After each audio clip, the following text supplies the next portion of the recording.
Uncommon leadership. I'm going to do a 4-part series of what uncommon leadership means to me. The first part is going to talk about being bold and being daring.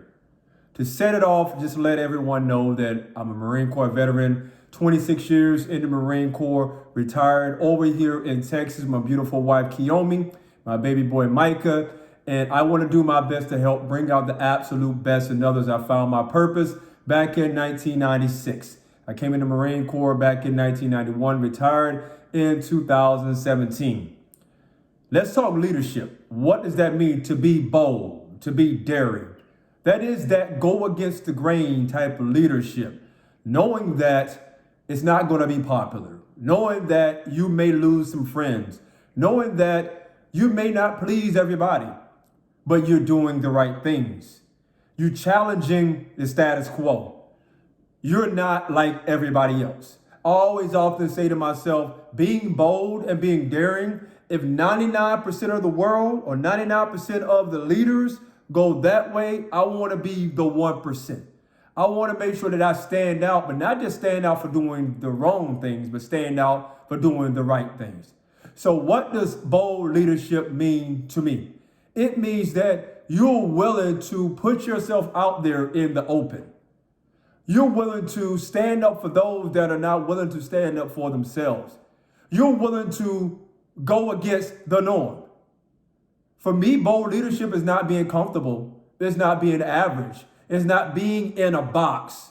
Bold leadership means that there is no box. You don't think, as a bold leader, you don't think outside the box. You say to yourself, there is no box. And when you say to yourself, there is no box, you open yourself up to more creativity. You open yourself up to more innovation. You open yourself up to more opportunities because you are a bold leader. Real is a very rare breed.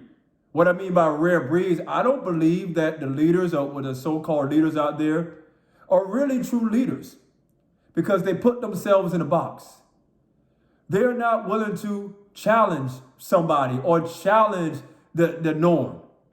Bold leaders are willing to put themselves out there to take advantage of the opportunities that are afforded to them, but also make a shift in that. So are you a bold leader? Are you one of those types of people that are not doing what everybody else does? Because average leaders, okay leaders, good leaders, and good is the enemy of great. Whenever I hear good, I switch it around and say great. Whenever I hear great, I turn around and say phenomenal. Whenever I hear phenomenal, I turn around and say extraordinary. The words matter. Bold leaders are not afraid to utilize their words. Bold leaders are not afraid to make their words count, to make their words matter, and be the most impactful people that they could possibly be. So this is the first part. And the videos are not going to be very long. They're going to be bite-sized, right into your face and telling you and challenging you. If you want to be a bold leader, stand up and fight.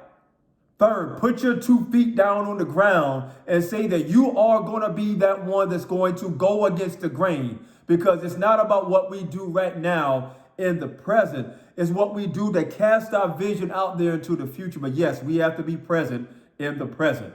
And we're present in the present, bold leaders. We're going to create a future that's going to have a whole lot of bold leaders out there because I believe this. The world needs this because the world is hurting right now for leadership. The world is hurting right now for those that are truly real. I'm going to read off a script or read off a teleprompter type of leaders. Not you give me a manual, I'm doing this. This is not the check in the box type of leadership I'm talking about. This is that bold leadership that the world so desperately needs. Part 2 is coming up in the next few days. God bless you. To God be all the glory.